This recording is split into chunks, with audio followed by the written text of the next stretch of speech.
I'm Katie. And I'm Kay. And you're listening to the Babes of Quinte podcast. The Family Dental Center is locally owned with offices in Belleville, Frankfort, and Coburg. FDC has a team of highly qualified, caring dental professionals and modern technology to offer patients a stress-free and amazing dental experience. Make sure you stay up to date on all things Family Dental Center by liking them on Facebook at Family Dental Center and following them on Instagram at FDC Family. Did you see what Alexis posted? No, but I know it's going to be stunning because her creativity is out of this world. Here, look. Oh my gosh, you're right. It's incredible. Real talk, I don't even want to get married, but if I did, I'd want Alexis to do my florals. Her modern boho aesthetic is like right up my alley. She does dried bouquets too. I saw one the other week that was full of dried lavender and bunny's tail. It was so cute. Get a little more pretty in your doom scrolling and follow at Designs by Alexis Rose on Facebook and Instagram. There's just a post-it note on this computer screen that says slow down. Fair. Don't tell me how to live my life. Charity. What's going on? I'm so tired. Yeah, you had an upset belly last night. I had an upset tummy because I ate out. I'm not going to say where because I still really love them. But I ate out and it's not been well. Mm-hmm. So I'm not feeling so great. No, you came in really chipper this morning, but then I watched you like slowly fade and cry a little bit for different reasons. But there were tears today. So much today. And I just did like an arm pat. I was like, "You're okay. It's okay. Please don't cry." You can cry. No, it's more. I was just kind of like, I don't know how to deal with this, and I don't want her to deal with this. I just want to let it out. I've been crying a lot this week too. I don't know what's going on. Hormones. Probably. Oh, excuse me. I'm sleepy too. Yeah. I have a short week this week, which is throwing me off, but... You're doing good shit tomorrow. Yeah. Starboard Cares. Our team is participating in the United Way Day of Caring. I think we're painting the John Howard Society, so I'll be there painting and creating content. So, yeah. Whether people like it or not. So check out... I post them on all the socials. Yeah, I think I will. Or just like tag us so I can share it to the stories. Yeah, I don't know. I think it'll be fun. Yeah, no, it's gonna be fun. Cole says he's gonna be singing Louis Capaldi all day. Honestly, Cole has the singing voice of an angel. Yeah, he used to be next to you. Yeah, it's the one thing I miss about Cole being downstairs is Cole singing because I used to sing back at him. Oh, yeah, that's fun. We vibed off each other pretty well. I like that. And then he got a promotion. No, they just made him change offices. Maybe a promotion? Cole, did you get a promotion? We don't know. I think he did. He gets really hot in his office now. It is a hot office, that one. The corner it has like here. a little fan too. Mm-hmm. It's because the window's so big. Yeah. Go check out the reel I posted on Cool 100 last week. It's a lot of Cole doing... This is just a Cole-centric intro. It's him running, but he starts and he has like a little fan on his desk so you can see the fan. But yeah, no, we got a bunch of promo stuff in for summer scratch cards. Yeah, summer scratch cards, and yeah, no, it was really all I asked for was an unboxing video. No, and then he went with it, and then I got on board, and then things just... We made a montage. Yeah, because we've been getting these boxes for like weeks. There's so many boxes. Of just like stuff. But I was like, Cole, I'm like, don't open the boxes. Yeah. We're going to have Road Crew just open the box, like an unboxing video. Mm-hmm. Because apparently people like that stuff. People love unboxing or putting things into bags. Wait, what? Like unboxing or package. Packing orders. I love a packing order. A packing video and isolate or putting things into box. I love a packing video. Yeah, it's like that's very, therapeutic. Unboxing, I'm just like, meh. I do like to know what's inside. It depends on like if it's something I'm buying, then sure. I don't know. I really not even. I kind of like the surprise of opening the box, especially like like with Apple products when you like that's an experience. Yeah. Yeah, I get a little stressed opening an Apple box. Yeah, well, Kate opened her first one the other week. She was gifted a MacBook Air her father bought her. Her father bought her a MacBook Air. And she's like, I'm so nervous. I'm like, what are you nervous about? It's a laptop. It's like my phone lived in the box for a while until I was emotionally prepared.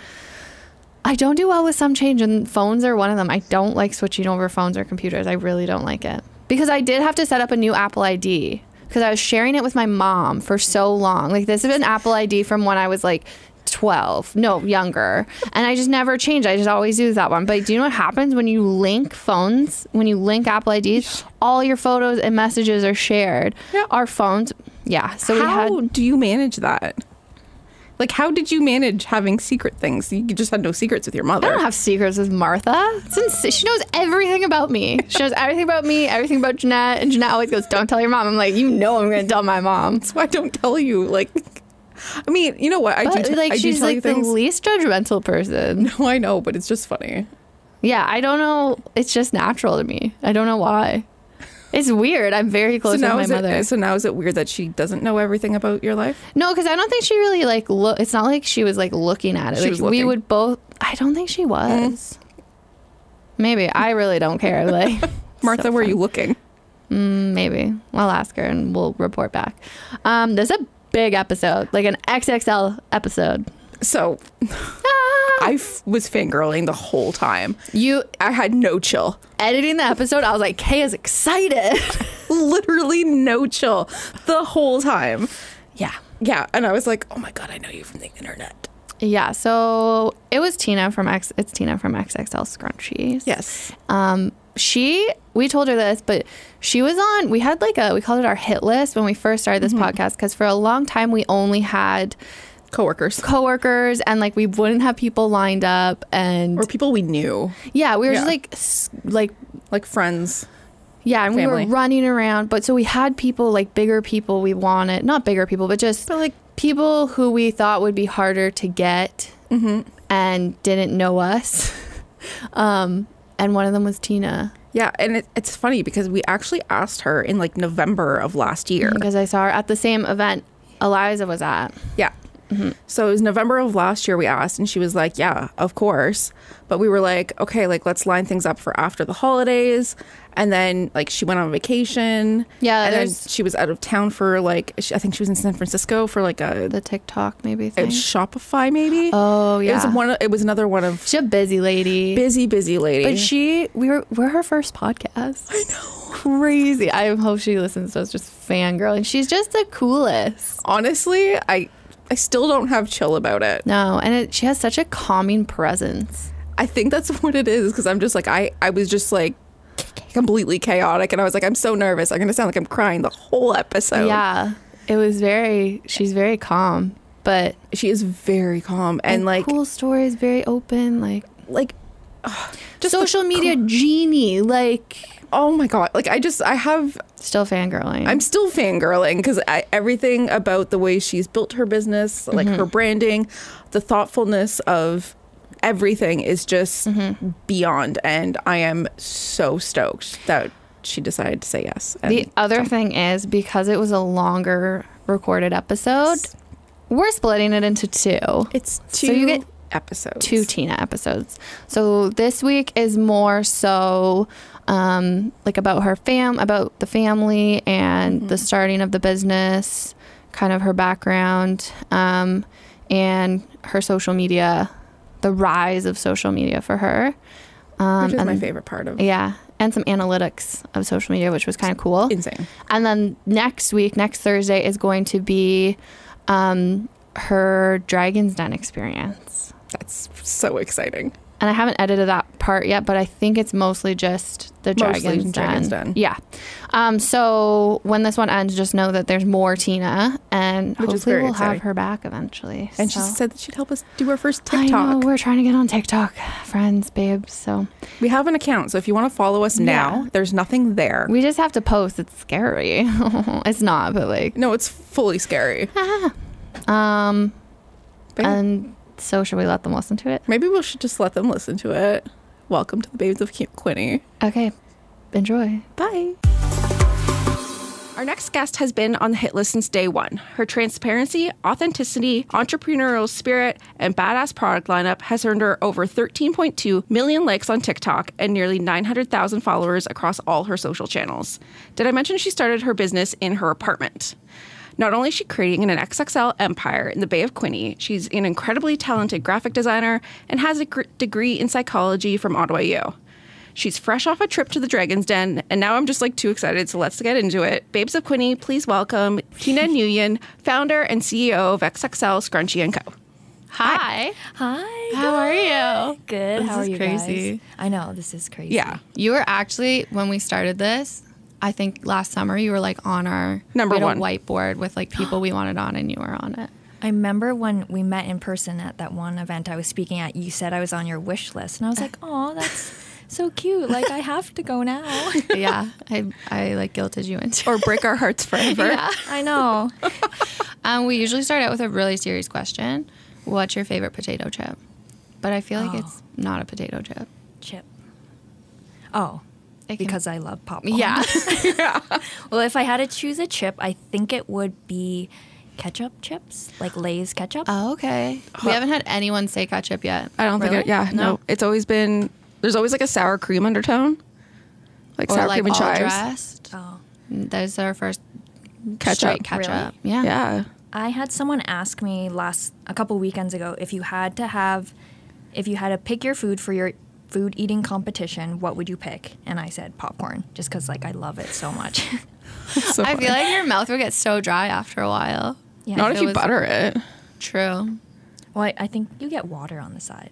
Oh, yeah. They're for like, those Do you? competitions. I'm thinking of the hot dog ones that are like dipping. Yeah, I'm their just hot thinking dog of like in the Joey water. Chestnut, the hot dog Yeah. eating champion. Oh.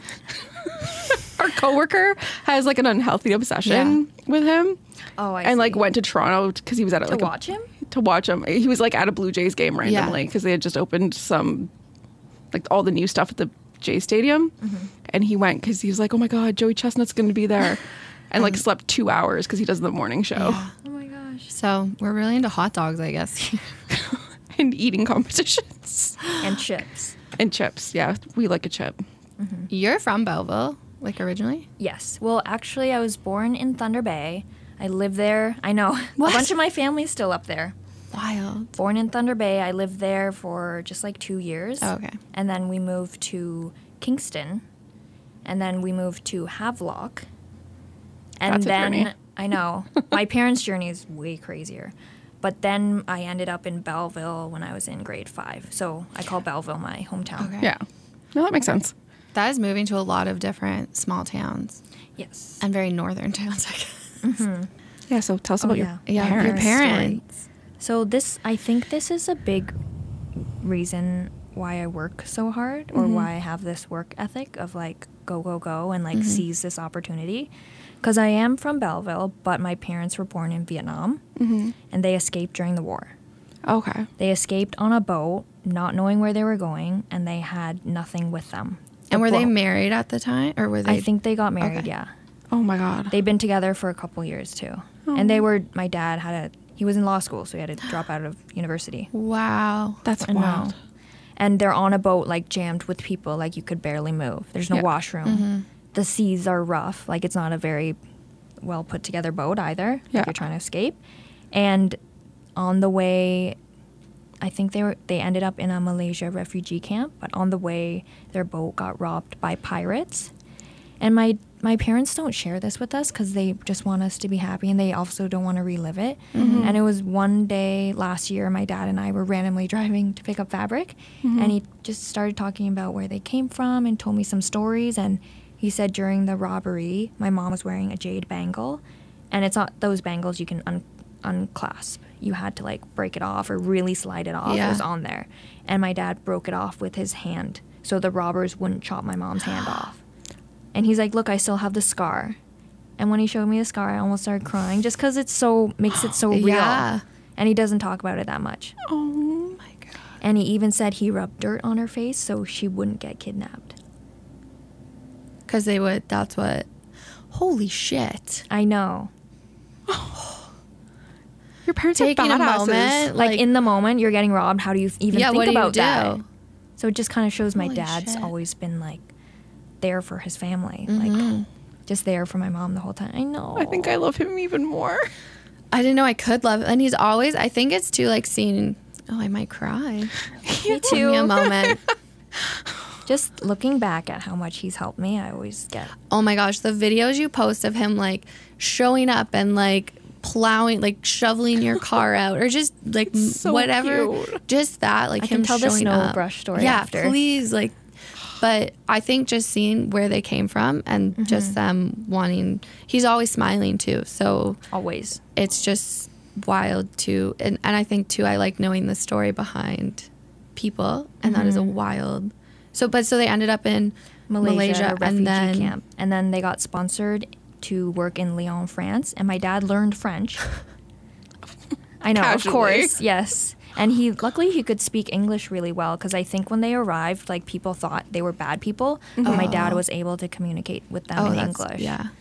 And then they ended up in the refugee camp, and like their families are spread out. It's like you can't text them. How do you coordinate where to go? Yeah. And I was like, what? How'd you do that? And then my parents were like, yeah, I don't know how we did that. So they ended up getting sponsored and living in Lyon, France. And then my oldest brother, Nam, was born. Okay. And then they ended up in Canada. And now, after seeing all these years and being older, I can appreciate how much work they did, because they worked every single day. They owned restaurants, bars, hotels. Oh wow. They were small business owners too. Right before my parents started helping me, they sold their restaurant in Tweed, the Gateway. Oh. Yeah. And then I feel like they sacrificed everything for me and my brothers just so we could have the opportunities that they didn't have, Yeah. that were taken away from them. So I appreciate so much more what they did for me, and I think that's why I have this work ethic from their hustle. That's like, I'm just like, That's wild. I know where they came from. Yeah. like, just like the Their most life, like having nothing, starting from nothing. literally and then nothing. Needing to work every day. You want to Yeah. give this opportunity and amazing life back to your kids. Like, that is like the definition of like selflessness. And like, just like, that's some real love shit. Yeah. Yeah. And Aw. I think too, like that, watching them show up for you, like in your videos, and just, you can tell they're your biggest fans. Yeah. Like, I feel like, I know there's lots of scrunchy businesses out there. I was always aware of that. Like, they're not a new thing. But the thing that makes us different is just us and our family. Because they're like a testament to a family's love and support, because my mom cuts the fabric herself. And my dad staples the tags on. He trims the threads. He used to take all the deliveries from our house to the post office. So his van or his SUV used to be so full. And now at least we have someone to pick it up. But he does our local deliveries still. I remember I saw him like dropping off at Canada Post, and I was like, oh my gosh. He's here and he's a celebrity. He's Oh my dropping off gosh. right in front of me. Yeah, when he goes to the bank, he says all the girls know him and always say hi to him. But they knew him before XXL. Like, I remember getting a message from someone and saying, your dad's always the sweetest. He's always been coming in and says hi to all of us and is always smiling. So he's so just always nice. been like that. Yeah. It's just a sweet little gem. I'm just like, But it's the just snow wild. brush story. Yeah. That Yeah. was actually one of my first viral TikToks, because I filmed a video of showing all the things my dad was helping me with. But the voiceover, this was probably the first of my own viral videos. The voiceover was, I was 16 years old. I slept over at my best friend Tori's house, and it snowed so much that night. And I woke up in the morning, and there was a bunch of cars in the driveway, but just mine was brushed off, because my dad drove over and brushed the snow off so that when I drove home it wouldn't be covered. But he didn't even tell me. Yeah. My friend's dad just happened to see him do it, so that's how I knew. That is so cute. And again, I didn't appreciate this until Yeah. years later. And he still did that when I would be working late at the warehouse. I came out one night, it was like 11 p.m. And I was like, who's this scary person in the parking lot? Because it was empty and it was just him. And he was brushing the snow off my car. He's like, oh, I was ice fishing. I happened to drive by. I wanted to check in on you. Oh, gosh. I know. That is Be just, still my heart. that is such a love language in itself. And I think it's not till Yeah. you're older that you're like, well, Really why aren't they saying appreciate I it. love you, or why aren't they doing this? And then Yeah. you can appreciate that their love language is their own. Yeah. I didn't cry. I held it together. I was I close totally cried. there. Yeah. That's crazy. Yep. I No. know. It's wild too, like that is your parents' story, and they're still just smiling all the time. Like, I know. Coming in Yeah. every day almost Yeah. to help me still. But I get to, you probably saw them like working and hustling and Every day. Like my dad worked weekends and gave my mom the weekends off. Oh my god. Oh my god. Sweet baby angel. That's crazy. I love this. And like I feel like my friends' parents always were like watching their sports games and stuff. Yeah. And it was weird when my parents would come just because they never came. And then the one time I remember I made my parents come because it felt like the social norm. And I told them to go home early because it looked like my dad was falling asleep. And I was like, you guys can just leave. Like, this is weird that you're here. And I feel pressure you're watching me. Yeah. So then they just never came again. Yeah. Oh. But they were always busy working too. Oh, that's so sweet. Because like I never had to pay, what's it called? The loans for university? Tuition? Oh. OSAP or like Yeah. a student loan. Yeah, your they student never loans. wanted me to Oh, wow. get into that. So they paid for my full university, Wow. Oh my like God. my apartments and stuff. And they didn't want me to have a job because they wanted me to focus on school. But I still got a job because I wanted to buy clothes and stuff. It's just so like nice, like knowing this story, because obviously we see your posts and everything, but just Yeah. getting this like extra little tidbit, I'm like, damn it, and I like them, not damn it, but like I'm just like, I like you all way more. Like, Oh, thanks. it's so nice. And I think too, there's just a lot of shit going on in the world. Yeah. So it's nice having these feel goods, you know, like the warm and fuzzies are needed right now. So because I watch all of your socials all the time since like Thank you. pretty much the beginning, like low key fangirling right now. You always like incorporate your family into your socials, and it seems like in your business development, like your brother's in, like we see your parents and like Cindy, who is like was my favorite recurring character until she left. I know. She had to go get her master's. Ah, She had to go get her PhD now, you know. go Cindy. I know. but she's hilarious. So you're like, would you say like have you always been like really close with your family? I think like growing up, I didn't realize this until we started working together. And as I got older, my parents show their love language through acts of service. So growing up, like first generation being here, everyone's always like, I love you. They always like vocalize it. And then I feel like growing up, I felt like a little bit different just because they would show it and they didn't communicate that. Yeah. So as we've been close, my parents have always been there, supported any decision, and my dad's always been there to like move me in and out of university. Anything I needed, I would always call. So we've always been close, and as we've started this business together, I called my mom when I was so busy when I first launched and asked her for help, and she's like, yeah, come home, like right away. So then I rented a car, packed up all my stuff, moved home, and then my dad was finding little things to help with me to like help. Yeah. It was so busy. We were so overwhelmed. He was cutting those little threads, like doing anything to help.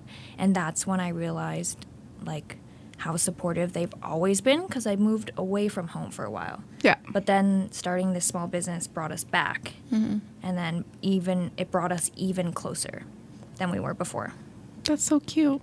which I feel grateful for. Yeah, I think too it shows volumes to your family, because working with family is not always easy. Yes. As someone who's worked with their family and their partner's family, so it can yeah. be a lot, but I get what you mean. Like sometimes parents aren't saying I love you, but they're showing it in their different ways. So it's really nice. I love seeing your mom and dad and your brother on your stories. It's really nice. Oh, thank you. I low-key started doing Duolingo so that when your dad came to drop off an order here, I You could tried to say stuff in to Vietnamese? say hello to him Oh my gosh. or thank you. Like, That's so cute. yeah, but Did you learn? No. Oh, well, Because I downloaded it and I started it, but it wouldn't tell me like hello or thank you. It just kept going. It's like boy, girl, apples. I'm like, I don't care about the apples. I Yeah. just want to say hello. well, if you want to say hello, it's Jiao. And then Jiao. you refer to him as Ju. So Jiao Ju? Ju? Ju? Yeah. Ew, and that's then exciting. thank you is Ga Meng. Gamma? Ga Meng. Gao Meng. Look at that. It's pretty close. It's hard. It's Yeah. like Look a at little that. accent. Yeah. I'll get Vietnamese there. is tough. I Look at there. have been to Thailand and Vietnam, and I picked Really? up Thai, like some like hello and thank you in Thai. But then when I was like, I don't know why this isn't coming into my brain and sticking. Yeah. So Vietnamese, like the language, every word is one syllable. That's Really? cool. And there's some words that you say they're spelled exactly the same and you just say them differently and they mean totally different It's the tone, things. right? Yeah. Yeah. Oh, that's cool. Yeah. Oh, I'm definitely, yeah, that's cool. It's I a love cool languages language. and like, just like culture. I just think it's fascinating. Because I'm from very northern Ontario. It's all white people. So I'm just Oh, like, really? yeah. So I'm just like, it's like I moved down, like I moved to Like Toronto. more north than Thunder Bay? Well, probably on the same Parallel. I'm from Timmins. Oh, So nice. like, but I have family in Thunder Bay. So checks out. But yeah, very white. And like, that was pretty much it. So I moved to Toronto and I was like, oh my God, culture. I know, so much food. Oh my Yeah. God. That was the best part, was just like, yeah, I want to travel just for food. I think it's cool. Oh, that's why I travel. I'm just in it for the food. So you went to the University of Carleton? Ottawa. OttawaU. And you took psychology. Yes. Did you always want to go into psychology? So I actually, that semester, I started in January, a bit later, because September I went to University of Toronto for also psychology.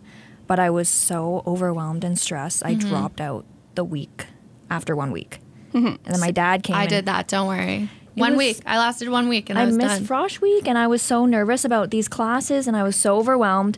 I didn't actually, it was just always set in our minds, like you have to go to university so you can get a good job. Because back then there wasn't really other resources to teach you otherwise. Yeah. Because I always loved art. Like I always had a sketchbook. Art was my favorite class. I always got like the best grades or whatever in those classes. And I always like stayed later, showed up early, and I was obsessed. But my parents at the time didn't think I could make a living as an artist. And at that time, I didn't believe in that either. And they always wanted me to be a pharmacist. My sister-in-law is going to be a pharmacist. Oh, really? Yeah, we say she's the smartest in our family. Yeah. Mine was optometry. Oh, really? I wanted to do photography and like just like general like arts and that kind of thing. But my mom was like, no, you need a job that's going to actually pay. I know. And I was like, well, I can be my own boss. And she's like, no. She's like, you're going to be an optometrist. Really? I was like, okay, great. Yeah, that's just how it was back then. Like even college was frowned upon Oh, in our same. family back then. Oh, At yeah, my same. school, it was frowned Yeah, upon. same. Like in our high school. Yeah, it wasn't ever like an option. Yeah. No. No, they're like, well, no, your grades are good enough that you can go to university. I'm like, but I want to do this. And they're like, Yeah. well, why would you like waste your talent? And I'm just like, but I can be good at that and this too. Mm-hmm. Yeah. Yeah. So, but psychology, I graduated in it, and it did teach me now to empathize more with customers and just people in general. Yeah. And it did lead me to this path, but I didn't really know what I was doing when I was choosing psychology. I was like, whatever I get accepted in, I'll take it. Yeah. And then what did you do? Because were you in Toronto for a bit after that? Yeah. So I graduated, and then I was like, what do I don't really have job options. I have to keep studying psychology or maybe go into HR. And then I looked into it more, and then my life flashed before my eyes. Like sitting in an office, like scared and like not loving my life and being stuck in this like career I didn't love. And I always loved the arts, and I was like, wait, it's not too late. And then I applied to George Brown for graphic design, and you had to submit a portfolio, and I submitted and got in. And then I had to break the news to my parents, hey, I'm going back to college.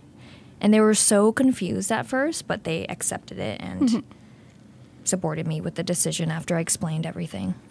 That's really nice that they just like, this is your choice now. And it's like, we're going to support you through it. Yeah. That's cool. The Family Dental Center is making going to the dentist convenient and stress-free.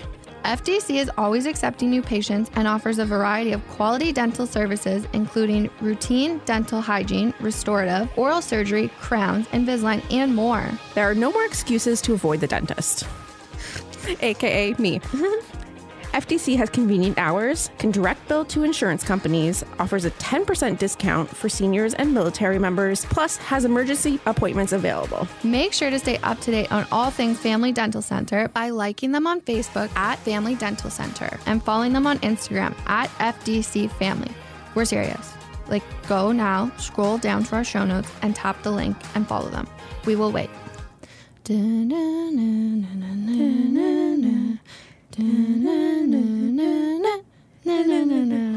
Okay, now go book your appointment online at familydentalcenter.com. I'm I'm Dr. Maria Coward of Dr. Coward & Associates, and welcome to Eye Facts in Focus. Did you know it's important to get regular eye exams even if you have great vision? Eye conditions like glaucoma and macular degeneration often have no symptoms in their early stages, but can still cause vision loss down the road. Eye exams help catch these conditions sooner, which can improve your vision in the long run. At our clinics, we offer the OCT scan, which takes 3D images of your retina and helps your eye doctor detect eye disease. Visit our website, drbrucecoward.ca, to book an eye exam with OCT. And be sure to follow me on social media at Dr. Maria Coward for more eye tips and tricks. You know what I love? What? A pandemic business. Same. Designs by Alexis Rose bloomed into existence in February of 2020 after Alexis closed her family's small-town floral shop in Beaverton, Ontario. She knew she wanted to continue with her passion of being a floral designer and also be able to stay home with her then 2-year-old daughter. After moving to Quinte with her supportive partner, Alexis has truly blossomed her business. With nearly a decade of experience, she began her journey with funeral and sympathy flowers to help bring something beautiful to those experiencing some of their darkest moments. She also loves to create bespoke florals for weddings, local markets, workshops, monthly flower subscriptions, eucalyptus shower bundles, and so much more. Alexis is currently booking 2024 weddings, and you can pick up her stunning dried florals at Your Creative Junction and the Cookie Jar in Belleville. Follow her on Facebook and Instagram at Designs by Alexis Rose. So, how did we get from school to Scrunchies? Scrunchies? Yeah. So it was actually my last year of college. I was freelancing for clients as a graphic designer because I knew that's what I wanted to do. And I had 2 social media clients.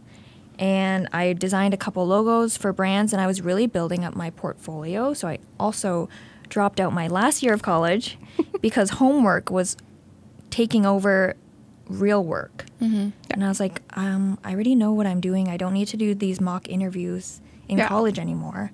I felt like it was a waste of my time. So I dropped out a week, maybe 2 weeks into the last year. And I began doing murals, painting murals. Because cool. One of my clients, I just showed her a mural I painted in my condo. And I was like, can I do this for you? And she let me paint on like 5 big walls. And I filmed them and started posting them. And then my murals started going off, people asking me to do theirs. And I had to learn to do quotes and invoices and deal with bigger murals that are actual clients like restaurants and nightclubs. Oh, that's and wild. then I started to rack up a portfolio for that. And then, so you're asking me how I got from school to scrunchies. Yeah. Okay, so it's actually school, murals, and then scrunchies. So I was still painting murals, and then it was that following Christmas that I dropped out of college. I decided to make my cousin a scrunchie as a Christmas gift. But one difference, I made it extra, extra large because she has so much hair. And I wanted to make her something because I didn't want to just get her something. We always buy each other gifts, and I wanted to make it extra special. And freshly dropped out college student, like, I got to save money. Yep. So I cut up one of my mom's old shirts, and I didn't tell her that I did that at the time either because I was embarrassed. And I don't know why I didn't want her It's to be mad. sentimental, though. Like, I know. Here, it's my mom's shirt. Yeah, at the time I was embarrassed. I didn't tell her for a couple months. But I gave it to her, and it was at our Christmas dinner. We just ate, so I'm super full. I'm just sitting on the couch. And she opened her gift in the other room. I didn't even hand it to her. She just opened it, and she was like, did you make this? And she's squeezing it in my face, pulling it. And I was like, yeah, like, you're welcome. Yeah. And she's like, oh my God, you need to sell these. And I was like, what do you mean? She's like, you need to start a business. And imagine someone just comes up to you and they're like, start a business. You'd be like, no. What do you mean? And then she posted it on her social media and her Snapchat. And she's like, look, all these people want to buy it already. And I was like, really? And she owns a salon in Thunder Bay, Vitality Beauty & Co. And she's like, I can just sell them there. And I was like, okay, fine, I'll do it. And then that night we came up with the name. We're going to call it like Scrunch or Scrunched. And then we're like, wait, let's call it XXL. And then that night I had to drive home 3 hours to where I lived at the time with I was in Toronto, but then we're going back home to my parents' house. So we drove 3 hours. And that night I stayed up till like 3 a.m. designing the logo. and the paper tag artwork and just kind of getting things in place for the branding. And I think it was 2 weeks after that, so it was January 5th, I decided to launch online, and then we sold out, I think, that day, and I was like, oh my gosh. What year was that? Do you know? Yeah, Remember? so December 25th, 2019 was the Christmas I gifted the scrunchie to my cousin. Okay. And then it was January 5th of 2020. So this is also a COVID business, really. It all happened right before COVID, yeah. and then we worked all of COVID. Damn. That's like insane. It's like, and especially like as like a creative person, it's like when you have that like kind of like burning fire and you're like, okay, I'm going I need stay to get up. the visuals out. It's like I need to have to design get it. them out now So because I can don't want to see it. lose it. Because I sometimes I'll go to sleep on a good idea and then I'll wake up and be like, I totally don't remember exactly, but it felt so like. It Sometimes was you like just gotta, pulling you out. Yeah. I was like obsessed. I had to get all these designs out, and it was just lining up so nicely, and I loved the way it was looking, and I just had to keep going. Well, and it looks then, beautiful. thank you. Your branding is A+. Oh, I love your Oh, thank branding. you yeah. so I'm like a much. huge brand and like type and design nerd that I'm just like, oh my God, I love, and everything is just like so well thought out. The backs of the you. tags, like all of it is just very big fan. Thanks. Yeah, speaking of COVID, I think it was March where things started to Yeah. shut down. And then I was so busy working alone Because you were still living in Toronto at this point, making Yeah. scrunchies? Okay. in my 400 square foot apartment. Sounds right. My bed is right there, and then behind my bed is the stove and a countertop, the fridge, and then if you skip over a little bit, there's the bathroom and then closet. And it's all one room because it's a Amazing. studio in Yeah. Toronto. And then I didn't have a car, so I was taking the bus to deliver packages. Oh my God. And it was winter, so I had to put on my snow pants and put on my boots and gloves and like bundle up to Yeah. get on the bus. And then bundle up to wait to get back. And I had to wait in a post office line, and I didn't really know what I was doing, and there was so much to do because it's not just customer service, packing orders, making the scrunchies, getting the fabric, getting the shipping materials, knowing how to ship, setting up the website, restocking the inventory, and like eating food. Yeah, just and being a human. doing your laundry. showering. Yes. I was getting takeout, and then I was ordering grocery delivery, and then I was like, I need help. So I called my mom, and that's when she told me to move home. And then we worked every day of the pandemic, and I remember I didn't even go outside for like months because I was just working in the house. My mom was the one doing the groceries, and it's not like you could go anywhere at that time. Yeah. And yeah, I didn't go outside for a couple months. I remember That's wild. Just I know. making scrunchies. just making scrunchies, just packing orders because my dad was taking them to the post office for me to save me time. Oh my God. So it just like immediately took off. Like people just immediately loved it. Just because also my cousin pre-bought 100, Okay. and then Oh, so then you had to make the 100. and then that blew up in Thunder Bay, and then So that was like your hot spot at first was Thunder Bay. it's still our number one Really? selling city. It's Stop it, really? for cities. It's Thunder Bay, Toronto, and then Belleville. Wow. That's That's so cool. wild. I didn't even know there's that many people in Thunder Bay, so I love it. It's like the same size as here. I think it's probably bigger. I forget. I have no idea. We'll It's put it similar. in the show notes. I'll tell you how big it is. Yeah. I think it's pretty similar. Do you think, though, that did the pandemic almost help because you had to just put your head down, or do you think it hindered at all? I think the timing of my business could not have been better because I had the opportunity to just focus on that. I also was able to not have a social life purposely and not feel guilty about saying no to plans because I was saying no to friends doing things and I felt so guilty. Like I was like, what is, like, I can't. I had to, in Toronto when I was still working by myself, I would go to bed at 2 and then get up at like 6. Oh my God. Because there was so much to do and I had to make the most of my day. And then a friend wanted to come over and I was like, well, do you mind if I like elastic scrunchies while you're here? And she's like, oh, don't worry about it. Like, we'll reschedule. And then the pandemic happened. And it really helped because not only did I have the time, but I had my parents' help. And people were shopping online. And we only sell online. Now we offer wholesale partnerships and we're in 30 stores. But it was all online shopping. People started to notice small businesses more in the pandemic to support. And just the timing of it all, like the social media views, people were online way more during the pandemic. So it just all worked in my favor. Were you immediately on social media as well? Like, you were doing social media for the murals, so you kind of had a backing with it. But then did you just immediately start filming content for the scrunchies? Right away for scrunchies, we only made an Instagram and Facebook. And I didn't film anything when I was in my apartment, which is one of my biggest regrets, because I thought it was embarrassing. And I thought people would see the mess and they're like, oh, it's in her apartment. Like, I don't want to buy it. But it would have been the complete opposite. And I wish I filmed more back then. I think, too, almost the pandemic did that, because now those are my favorite things to watch on socials, like how you created the business. Yeah, I like seeing like all like the intricate things that are, it's just like packing orders. I just find so relaxing. Yeah. Like, I don't know what it is. I can just like sit there and watch people like fold tissue paper, and I'm just like, the sound is just so chill. I know. I find it relaxing too, and we're like obsessed with making our packaging videos too. That's awesome. I like that your whole team is involved, too.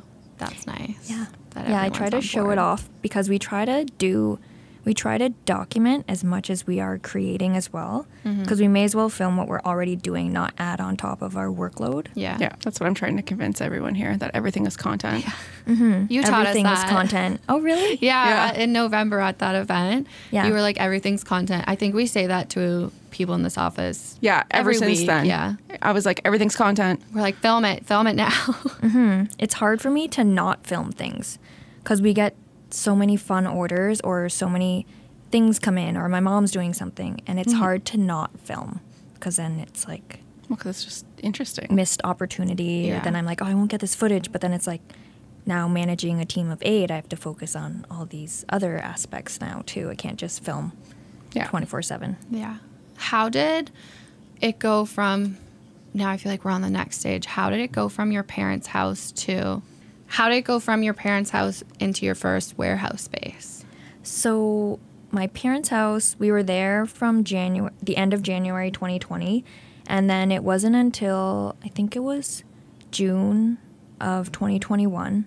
Well, actually, it was my parents' living room in January 2020 until November 2020. We renovated their basement so I could operate out of there. So my parents' basement from November 2020 until about June 2021. I started looking for places because my bedroom at my parents' house was getting taken over by boxes. And there was orders beside me or fabric. Everything was getting chaotic, and we're home 24/7. And I was like, I need to like relieve my mom. Like, she's Have a cooking separate over space for here. things. Yes. Yeah. And we started looking at places, and then I looked online. I was looking online in bed at like 1 a.m. Like, oh, I need to find a place. Like, so sad. Emailing all these places. The realtor listings at that time were so scary. Like, right downtown, like really dark, dungeony looking places. And I was like, okay, I got to email to like make these things happen. And I emailed, and the first person that emailed me back was Joe Chinook. And he's Okay. like, I have a place better. And I was like, okay. So he showed me what was the old Nortel building. Okay. And he showed me a space that were unfinished, but they would rebuild it if we moved in. Oh. That's cool. I know. And then we moved out. Took like a month to move out. And then I think it was July was our move-in date. So we moved the entire brand out of my parents' house into our first warehouse space. And at that time, we also got an email from this lady. She worded it so nicely. She wanted to film a documentary about us because she saw us on TikTok, how my dad was helping our small business. And she was like, I would love to share the acts of service of East Asian parents for their children. And I was like, oh, we're happen to be moving in a couple weeks. So this is great timing. So there was a film crew that followed us around for the moving date as well. And there's actually a documentary now. It's a short doc, 15 minutes, called Threads of Love. And it shows our moving process. I know it interviews my dad, and it shared just how he helps me and how they show their acts of service for their love language. And it interviewed my dad too. And I remember Amy told me at the end, my dad was like, I do this for her so she can come to work every day and feel more happy to do it. I don't care about the work. I'm just doing it for her, and I would do anything for her. Oh my gosh, don't make me cry. When she told me that, I was like, because he doesn't love being on camera. Yeah. But he does it for me. Oh my God. He's so cute. I know. He's so fun. I love his golfing habits. Like, he's just so fun. I know he loves golf. He loves like, golf I'm and into fishing. it. I love that. Mm-hmm. So cute. Wow. I love that there's a documentary about it too. Yeah, and it was in a Belleville Film Festival, and it won #1. Really? Yeah. Wow. It's not out because she's submitting it to certain film festivals. Oh, okay. And then you watch them for a short period of time when they're in the festival. Oh, okay. Yeah. That's so fun. Mm-hmm. So that was at the end of, or like summer of 2020 that happened. 2021. Oh, 2021. So a year okay. and a half, we moved the brand into our first warehouse space, and it was 2,000 square feet. Wow. So you were in your parents' house for like over a year, Yes, year and a just- half. pushing out scrunchies. Yes. Wow. Did you have any sewing experience before, or what? I People just always thought ask about that. In high school, I was self-taught, and I remember I sewed like a Halloween costume once for myself.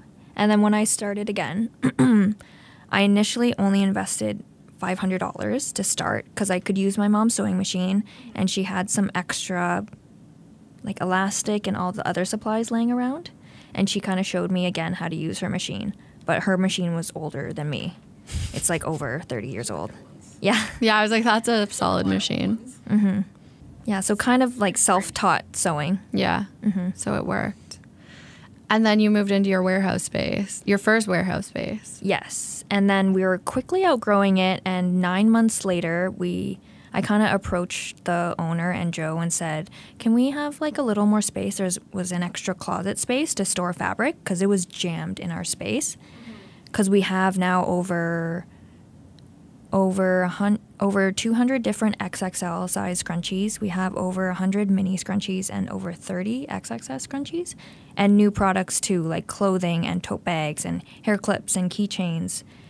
And we needed more room. That's a lot of scrunchies. I know. Like, that's super cool. I didn't realize there were so many. Yeah, and we're launching 80 products at the end of this month for summer.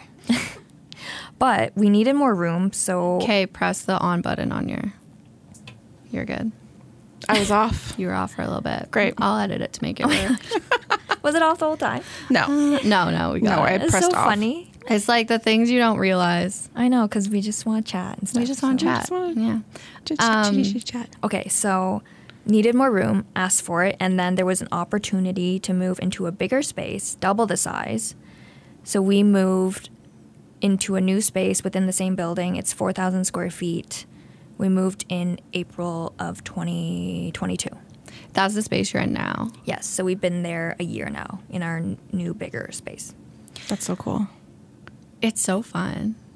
I have two questions, kind of. Yeah. Okay. How, because the organization of everything, like, Has to be organized. is wild. Like, I love seeing, like, how all the scrunchies are, like, put in their boxes, and it's very satisfying. But how did you come up with that system? Because I feel like as a business owner, like, when I was running a very small business, like, that was part of my issue, is I felt like I could never organize inventory and get it the way I needed it. It was kind of a learning process because at first it was so unorganized, and then I had to get it organized in order to keep up with inventory and not have missing products. And there's a way on, so we use Shopify, and then we ship with ShipStation. And when an order comes through, we print out a packing slip. And on the packing slip, you can alphabetize the items Oh, cool. with SKUs. So SKUs are these little codes to write up what the product is. So our scrunchies have different codes to alphabetize them in the order of how you pick the items. But it was a learning process. Yeah, I was going to say, that sounds complicated. Yeah, so I just kind of figured it out as I went with lots of mistakes. And then we were always doing something for so long, and then we would post about it, and we actually get comments of people recommending ways. So it's kind of a balance of us trial and error and our online community helping us. That's really cool. I think that's like one of the coolest things I think that you've done is it's not just like, it doesn't feel just like a business. It's like a community. And like, Yeah, it just feels like you have like this little crew of people just like cheering you on. Like an online family almost. Yeah. That's how I feel too, and I feel really lucky because we do try to personalize everything as much as possible because every scrunchie has its own name and then it has its own story. What are they named after? Like people you know, or? At first, it was people I knew because the fabrics reminded me of them. And then I ran out of people I knew. Yeah, I was like, I don't think I know 300 people. Yeah. And now we take suggestions or name them after customers. That's so cute. Because you just did that with your claws, right? You had people help name them? Yeah. And now we're doing that with some of our new scrunchies too. That's fun. And I think have a big list of names too. It's so nice too. People like want to be involved and feel involved in the amazing thing you're doing. So that's really nice. There's this one that I specifically bought it because of the story behind it. It was, I think it was a girl. Her name was Ribbon. Yes. So she's the reason our TikTok went viral so early. Okay. Because it was August 2020, and she made a TikTok about my business. I didn't even know about it. She just did it. It was unplanned.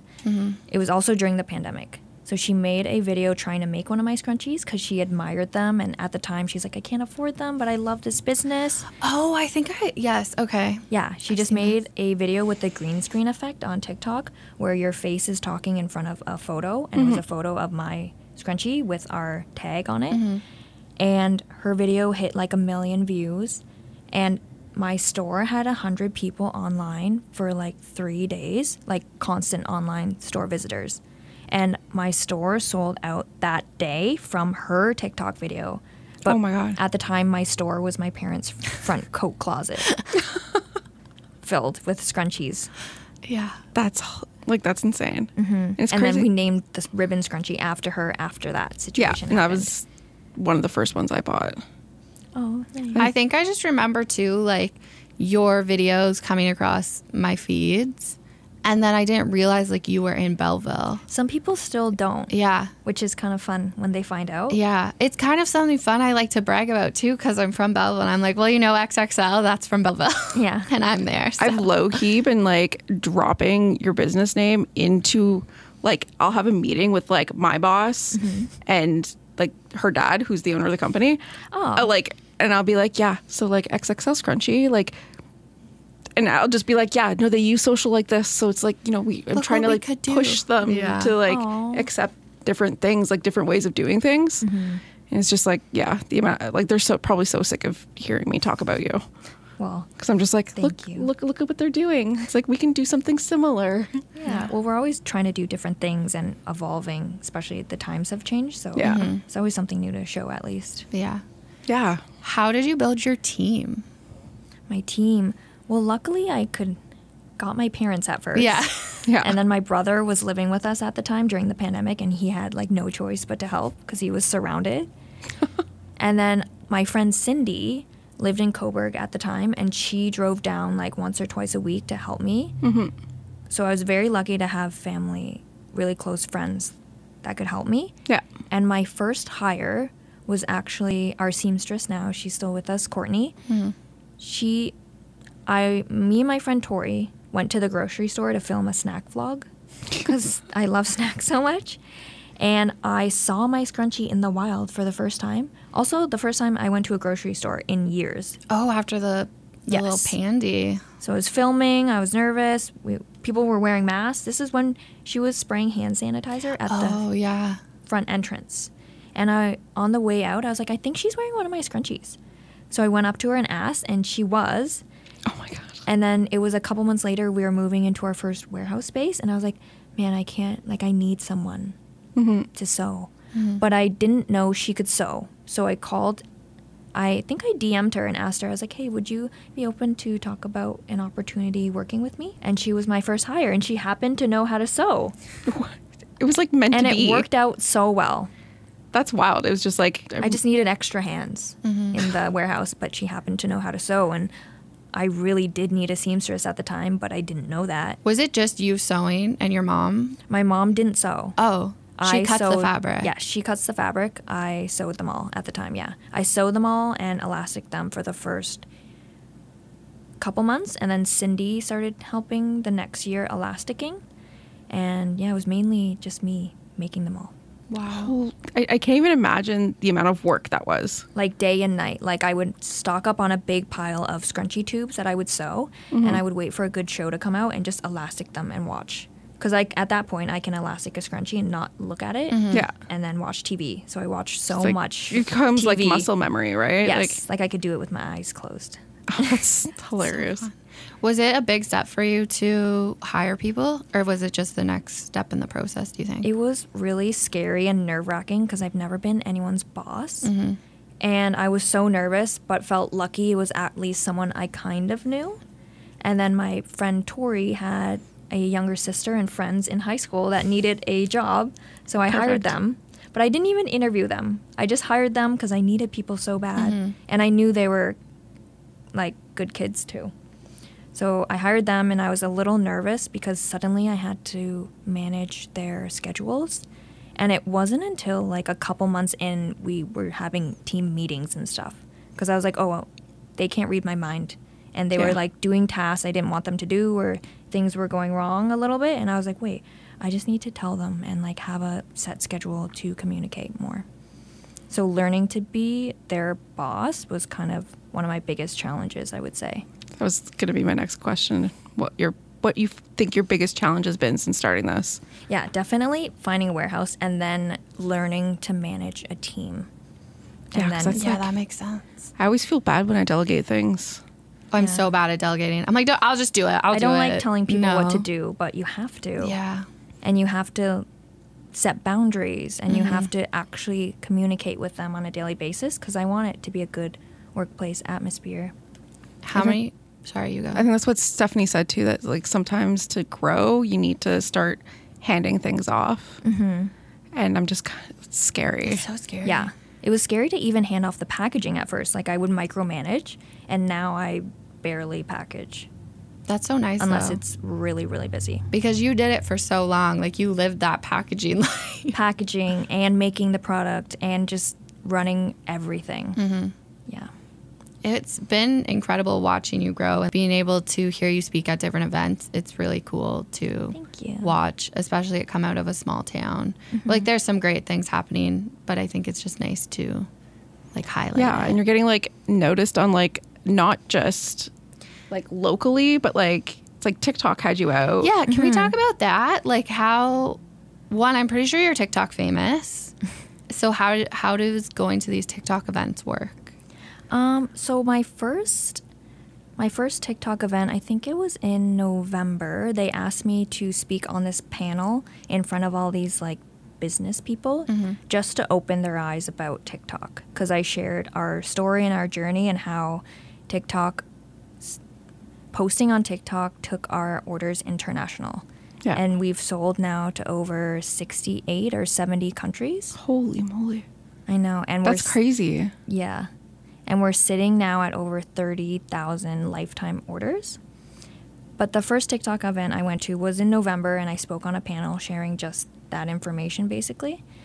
And then it was in this past February, they picked 8 of us to go to Vancouver because the CEO was giving a TED Talk. And then he booked an hour to chat with all of us, and we got to meet the CEO of TikTok and make a TikTok with him. Oh my God. And I was able to share my story with him, like how we went from my apartment to the basement to warehouse to over 30,000 orders. And now I can support my parents, and we have a team of 8, and we're in a 4,000 square foot warehouse. I was able to tell him, so it felt so surreal. That's insane. And I taught him how to elastic a scrunchie. Oh, that's cool. And then I gifted him some too for him and his family. That's so cool. That's so cute. Yeah. And then it was just this past May, TikTok asked me to be one of 6 or one of 5 vendors. So they made a little Christmas market for their clients and influencers and people to celebrate TikTok and their new achievements. And I was one of the booths there. And I think the month right before that, we got verified on TikTok. Oh my God. Yeah. Did you ever see this happening like 4 years ago? Not really, especially through TikTok, because TikTok actually brought me, I had an article in the Financial Times about how TikTok has helped us grow. Yeah. And then after the Vancouver trip, we also did media, and I was in the Toronto Star about how TikTok is beneficial to me as a small business owner. It's like mind-blowing, just kind of like how the trajectory of just like how it grew and, you know, how using. So, okay, here's a question that you probably don't have to answer. Oh. Traditional media, like have you done any sort of like advertising outside of just posting on socials? At first, I think it was like March or something, I actually posted an ad on a radio, and then it was the pandemic, and I was like, oh, this is a waste because no one's driving around in their cars. Yeah. So I did that, and then I think I spent $500 on Facebook ads because it seemed like that's what everyone was doing. Mm-hmm. But through TikTok, like that one weekend that Ribbon made a TikTok about my store and it went viral, I had like 40,000 visitors to my site in 2 days. Holy shiitake mushrooms. I know. That's insane. I actually have some other analytics. Yeah, wanna I was read them. like, That's this like what I'm kind of taking in school right now. So I'm like, yeah. because I really? wanted to know too how one like trends on TikTok are crazy. So how do you craft your videos to trends. or like to just stay relevant, I guess. Well, recently I feel like views have been down just for almost everyone. And we were just kind of posting stuff to post. We were just, we weren't really putting in so much effort. So I feel like recently I've noticed, well, when I first started, I was doing voiceovers to my videos. And then I guess, you know, I got overwhelmed with posting so much, I stopped. And recently we posted videos with voiceovers again with more intentions and more of a storytelling aspect. And I want to share the views I've had. I'm going to pull it up on my phone, the analytics in the last couple days, because it's made a huge difference. Our orders have tripled from posting this new content with just kind of trying more and putting in more voiceovers and trying to tell a story more. So in the last 28 days on YouTube, we've had 5.1 million views. And it's like, it said 4.5 million more than usual. And they said, your hard work's paying off. Publishing more helped your channel get 1,000% more views than usual. It's like 1,000% up. Like that's wild. And real time right now, in the last 48 hours, we've received just on YouTube. So I'll pull up TikTok after. Just on YouTube, we've had 1.6 million views.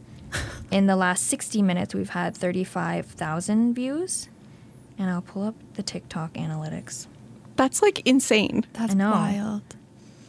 And that's from posting YouTube Shorts. So that's basically a TikTok on YouTube. Because Yeah. they have that now. Oh. Yeah, they're popping off. It's So like- are you repurposing Yeah, we always post on every everything? platform. Yeah. Okay. So on my TikTok analytics, the last 7 days, we've had 1 million video views. That's insane. And then if we compare it to YouTube again, the last 28 days, 4.2 million views, over 3,000 comments. And I had to, when I went on Dragon's Den to pitch, I had to really rein in all my social media analytics. So I counted my total socials. We have over 800,000 subscribers all across our different socials. So that's YouTube, Instagram, TikTok, Pinterest, and Facebook. And our total views are over 300 million. That's fucked up. In the best way. Yeah, like Yeah, and it's growing. in like the Yeah. best way possible. Yeah. So I'm taking digital analytics right now. Yeah. To be able to learn how to tell stories with these numbers. So it's like you can kind of pinpoint certain events and certain things and then use that to remarket people. Oh. So it's really fun. That's interesting. Yeah. I think Yeah. it's really, and like how cookies work and Oh, how to cookies. like take advantage of all of it. Yeah.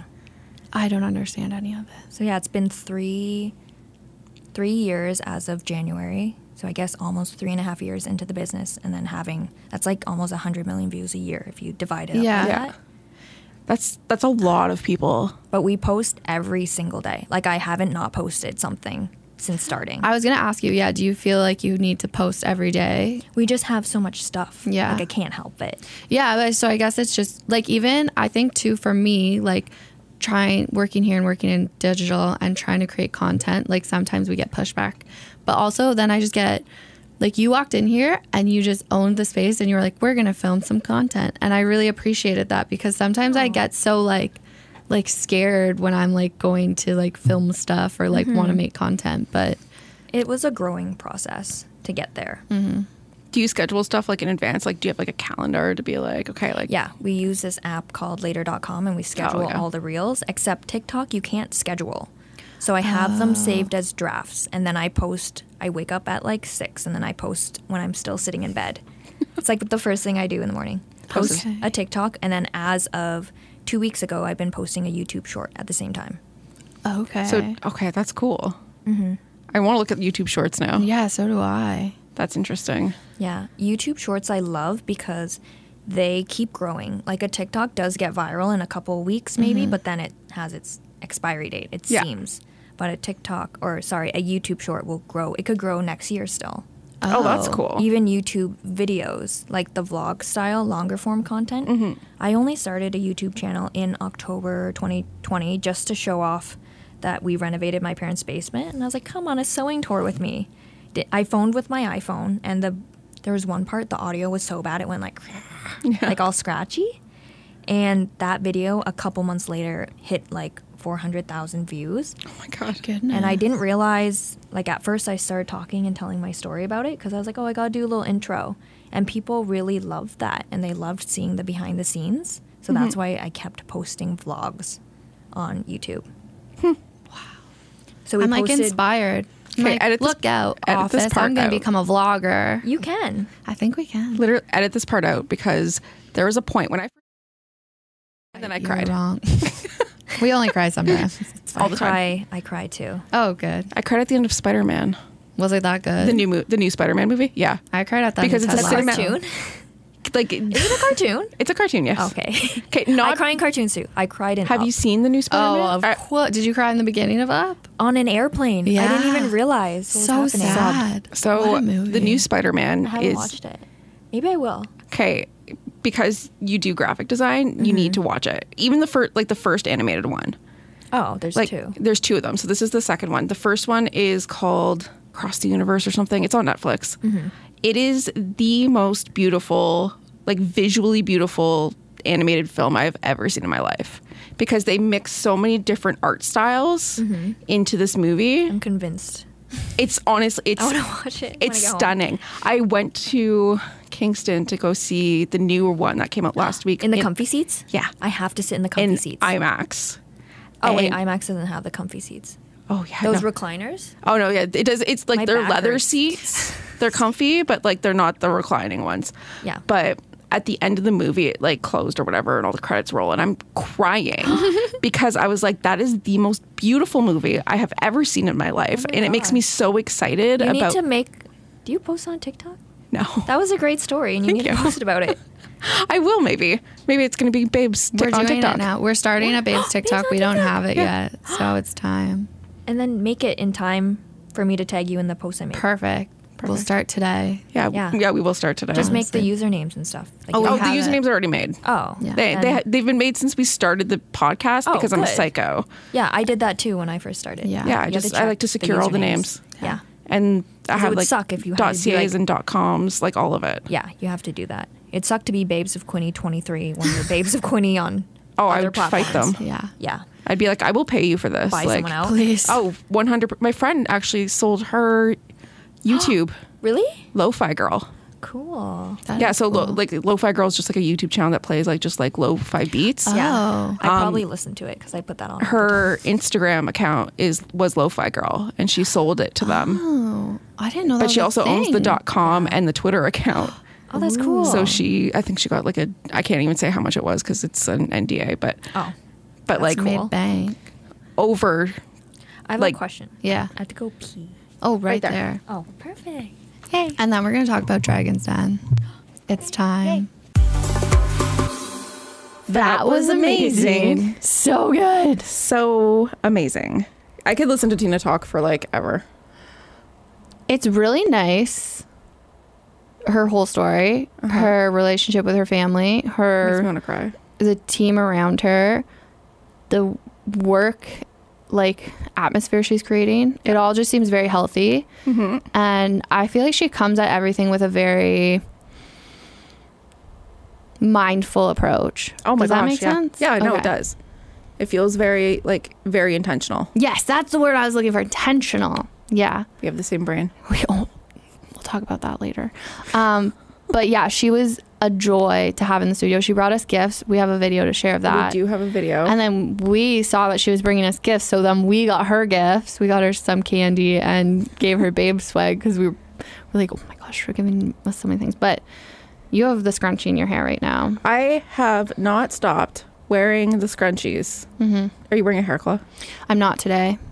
But you have been. So those claws, the hair claws, because I cut my hair, Are the shit. my favorite things in life. So here's the thing. I was washing my hair too much and it kind of stopped growing. I used to not wash my hair, especially when I was farming, because who cares? But then I started being in the office full time and doing sales calls and stuff. And I felt like I need to have like super clean hair all the time. But the thing is, it's destroying my hair. So I decided I'm going to retrain my hair, which means it gets really greasy. Like yesterday was the last like a week without washing it and it was rough. But I just put it in a hair claw or put a scrunchie on and I genuinely believe no one can tell how greasy it is. You were fine. Yeah. So I live by those hair claws. I gave one to my sister-in-law. She loves it. I love it. Kate's already stolen like 3 of them. I told Jeanette she couldn't share in the scrunchies. I was like, these are good scrunchies. You're not sharing in these. Yeah. So the thing about the hair claws is they really grip. Yeah. Because I have a shitload of hair and I find hair claws just like if I'm throwing up all of my hair, It doesn't. it won't stay. They actually hold so much hair. Because if you go get like a quote unquote cheap one, like I would usually before I would just go get one from like the dollar store or something. No, they don't hold. They don't hold your hair and they don't stay in place. This claw I don't have to touch throughout it's like there. It's just there all day and I'm not worried. I can like shake my head and it's there. Yeah, and it's a little accent. Can you tell we're big fans? And the names are so cute. And Yeah. I think they drop next week. Some I think dropped. She gave us ones that Some weren't released teasers, yet. Yeah. And it's her biggest drop ever. It's like 80 scrunchies and hair claws. Good for her. I know, I'm just so proud It's of her. also just like because she's around our age, like she's kind of in between us, and it's just and she's from Belleville. Like I said it in the episode, I just love that I get to brag. I get to be like, well, and then when I buy them for people, I can be like, oh, these are made in Belleville. Yeah, which is also something I like to do. So. It's funny because I realize a lot of people don't know that they're actually from here. No. So, yeah, no, I'm very proud of her. I just like hyping up a good local business, especially one that like is killing it and just the whole story. I don't know. I'm just big. Damn it. She's panicking. But also thank you, Tina, for like taking time out of your day to come chat with us. Because anyone who comes on, we really appreciate you taking, because you're all busy and you come and sit with us for like an hour and a half. Yeah. We hope you enjoy it. I mean, we do. We have a great time. Sorry if you don't like it. Can we tell them about our synced up brains? Okay, this week's been weird. Okay, we do have a podcast together, work in the same office, and it makes perfect sense. Are a little codependent.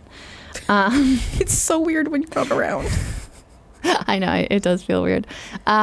But this week, like, I would send her something like on Instagram and she'd be like, I just sent you this on Facebook, or like, this morning we were watching this Power Your Platform with Carrie Ramsey.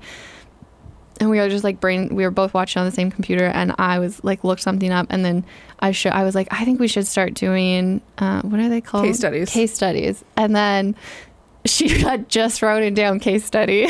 I literally had just wrote it down. I was like, we need to do case studies. What are our brains doing? And I was like, what is going on? Like, I will say though, having someone in the office who, like, maybe it's dangerous how like similarly we think, but we do always take it to an outside source for them to tell us if we're being like unhinged or just like actually have something here. You know what? Sometimes I wonder, but then I'm like, you know what?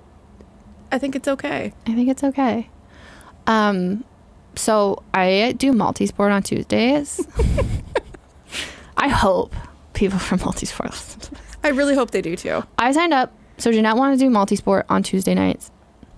And then I was like, okay, I'll do it with you. I wanted to just do volleyball, but she wanted to do multi-sport because she is an athlete. She loves football. She loves Frisbee. She loves running. Soccer. I don't know. Yeah, like it's insane. So it's volleyball, soccer, ultimate flag football. Okay. I cannot play football. I do not understand the rules. I think it's stupid. Come at me. I don't care. It's a stupid game. I enjoy rugby. Anyway. Is it the same? No. Isn't rugby like a lot more, just football, but with more hitting? No. I've never watched a rugby game.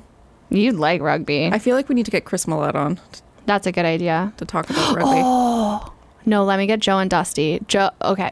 Let me get Joe. We're getting some rugby people. We're coming for it. I'm going to message them. But I realized, because in high school, I was like, I played a lot of sports and I always enjoyed sports. And I realized it's because last night I was playing.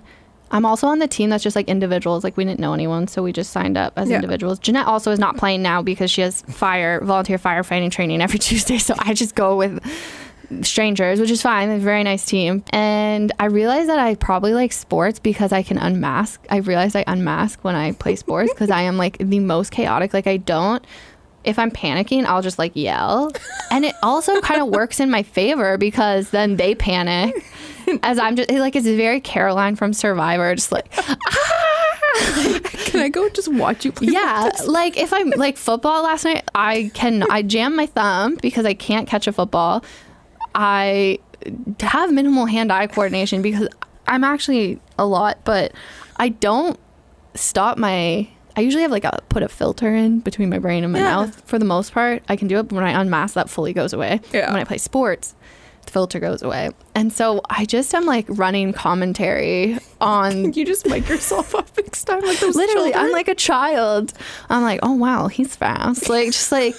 Oh, but then other people will hear me, and this girl kept looking at me, and I was like, and I literally had to say, I was like, I'm so sorry. Sometimes I forget to not say what I'm thinking because like something happened. I was like, that was a while. Please mic yourself up next week. Okay, you know what I did? Just buy wireless mic. I'm gonna do it. Just set up your phone to record yeah, people are gonna yourself. be like, what are you gonna do? And I'm gonna be like, I'm famous. I have to record that. Making content. Yeah. But there's also, it's just like, why am I playing multi-sport? Can you feel the panic going off of me? That's why I don't play multi-sport. There's another team that is like I saw them pull up, first game against some soccer, but like these dudes on this team, I was like, you all played varsity and university. Like they're just these like, but then my problem is, I'm talking a lot today. It's okay. My problem is when I play against these giant men, I'm like, I'm the same size as you. Let's go. And I'm not. No, because you're tiny. I know, but I believe I am a 6'3", 250-pound man. I could so see you just like mimicking that energy and be like, come at me, bro. Oh, yeah, it's a problem. Like I'll jump in front of the ball. Like, anyways, that's my tangent that I wanted to bring up in today's episode. That's so good. Okay. What else? Oh, no, you go. Oh, mine's completely irrelevant. It can wait till next week. No, I don't want it to. Oh, it was a hot take about restaurant food. Go. I think kids' meals are stupid. But I like having kids' meals. Okay, but listen, it's encouraging picky eating. Oh. So what we need to do is have kids' meals, but they're just smaller sizes of the adult versions. It's like in old folks' homes. When you're a waiter, they can order like half meal. Like, so you can get like half a meal. Yeah, that's all the kids need. That's a good idea. Yeah. I don't know why restaurants do it. I don't remember. But see, you go to a restaurant, it's all the same shit. Yeah, it's like chicken fingers, macaroni and cheese. That's what I'm saying. So you're encouraging the picky eating because they're getting something that they would normally eat at home at a restaurant. So it's like then you're not forcing them to like... Anyways, Agreed. That's my That is a good hot take. Yeah. Kids' meals are stupid. Do better at restaurants. I like that energy. Thanks. I feel like I had one more thing to say. Oh, we're going to do a post about it. And I think we talked about it last week, but July 4th is our 1 year. Oh, yeah. So we're doing a special episode. Yep. With a special, it's going to be a Tuesday release because July 4th is a Tuesday. And we're interviewing each other. Yep. There's no guest. It's just us. We're going to do a recap. And if you have questions that you would like us to ask each other, slide into our DMs. I mean, we'll do like a story post or something to kind of be like, oh, hey, here's a question box. Put your questions in here, and then we'll ask each other questions. Yeah, we'll come up with our own too, but no, I want to deep dive into. I want to know more about you. I want to know more about you. I don't think there is a whole lot to know. I think there is. There probably is. But anyways, Tina's second episode will be coming out next Thursday. Yes. Same time. Same time. Channel. Same channel. Also, please subscribe or follow our podcast. And feel free to rate us too. Anything, good, bad, I don't care. Rate us. If you're gonna rate us bad, at least need some feedback. Yeah. Like, don't just like 3-star us and then no comment. Feedback. Like, that's not helpful. Like a compliment sandwich. Yeah, it's an Oreo. An Oreo, yeah. Like, tell us something good and then give us the negative feedback and then something good. Yeah, or just reiterate the first one. Be like, oh yeah, and remember, as I said, you guys are really charming. Yeah, that you're so pretty. Thank you. I like your pants. I think that's all I got. Do you have anything else? No, I think that's it. I really have to pee, so okay, bye. Dr. Maria here again with another iFacts in Focus eye tip. Did you know that too much screen time can tire out your eyes? When you stare at a screen all day, your eye's near focusing system kicks into gear. When you overwork this focusing system, your eyes can get tired, sore, and blurry, and you can get headaches. Taking breaks away from screens and wearing magnifying reading glasses can improve your eye comfort. Check out my blog, justeyethings.ca, for more eye tips. The Bay of Quinte podcast is recorded and produced at Starboard Communications, home of 95.5 Hits FM, Cool 100, and inquinte.ca.